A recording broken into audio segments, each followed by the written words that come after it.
Hello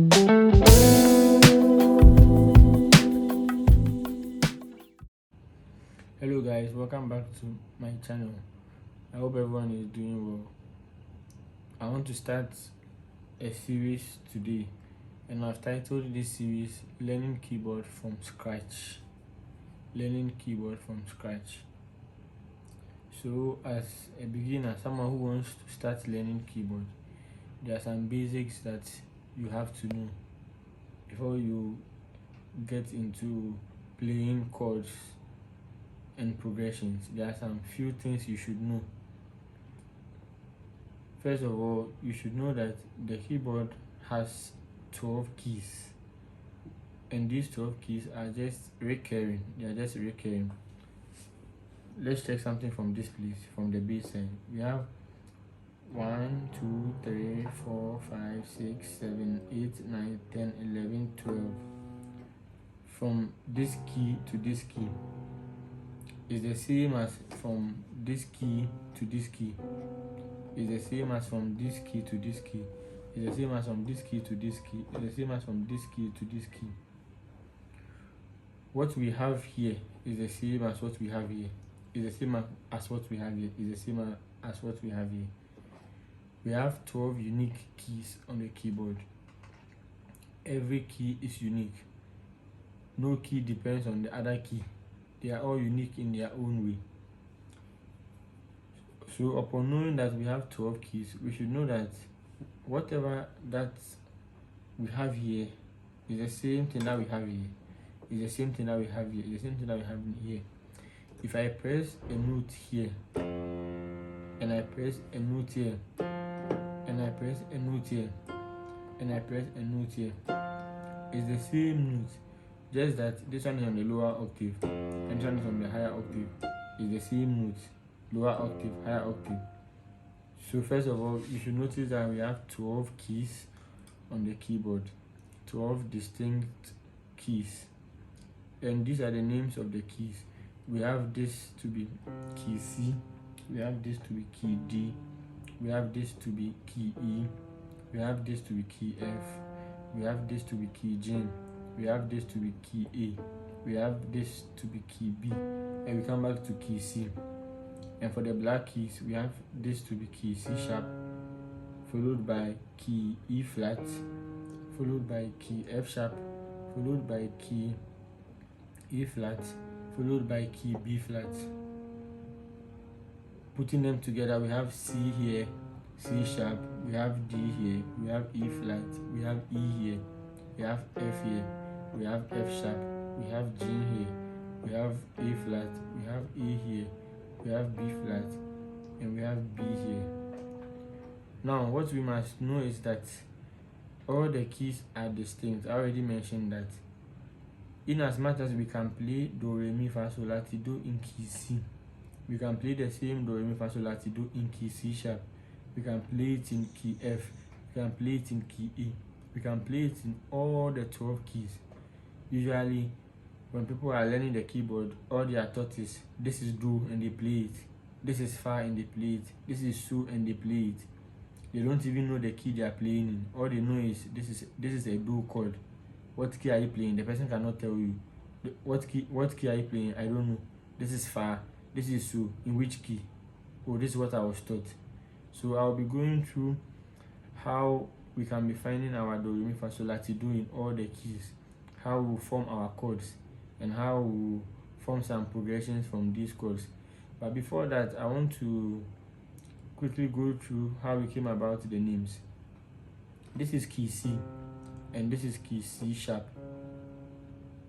When you are on a white key, or you press a white key, and then you are moving to the most immediate key on the right, which is a black key, it's a sharp. So this is key C. My most immediate key on the right is C sharp. That's why we call this C sharp. When I come here, this is D. My most immediate key on the right is this black key. The black key is most immediate than the white key. There's a black key before this white key appears here. Therefore, from D, we have D sharp, but we don't usually call it D sharp, we call it E flat. If you are standing on key E, or key E is your point of reference, then it means you will be going to your left, you will be dropping down. When you are going to your most immediate key on your left, we'll call that one a flat. Therefore, from key D, this key can be called D sharp, and from key E, the same key can be called key E flat, which we usually use. We have key E here. Between key E and key F, there is no black key, so we have key E here, key F.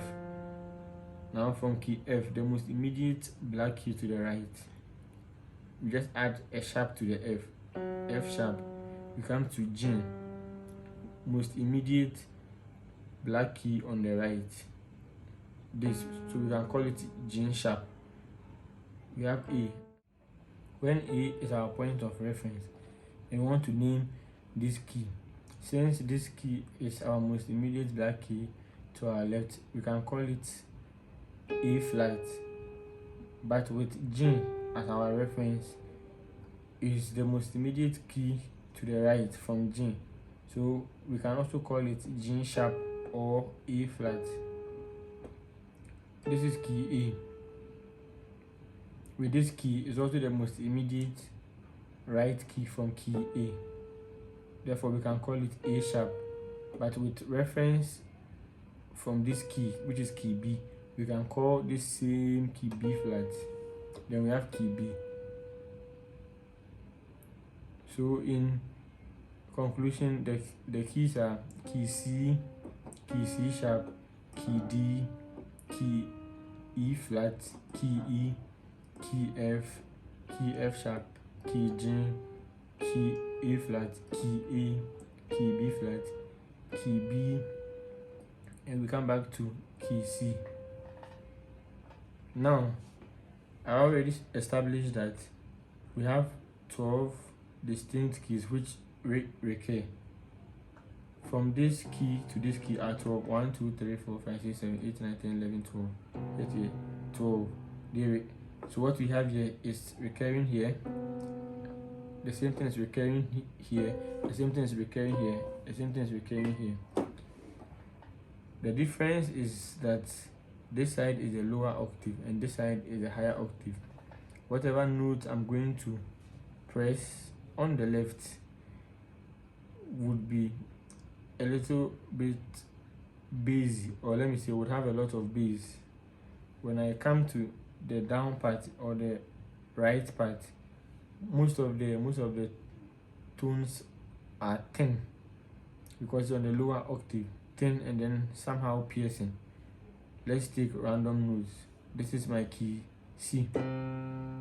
When I come here and I press key C, it's the same sound, just that they are in different octaves. When I press key G here and I press key G here, it's the same sound, just that they are in different octaves. This is the lower octave and this is the higher octave.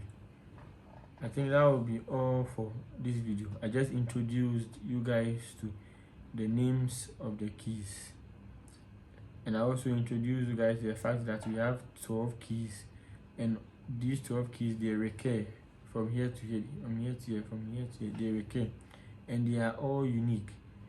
We can play our do, re, mi, fa, sol, la, ti, do in all the 12 keys. Usually when people are learning, all they are told is play this one, play this one. They don't even introduce them to the keys. It's just one key they are introduced to, or two keys, probably key C and key F. But there are other 10 keys which they could also learn their do, re, mi, fa, sol, la, ti, do in, and then form their chords and be able to play progressions to make meaningful songs out of these progressions. So I think that will be all for now. Thank you for watching this video. Catch you later.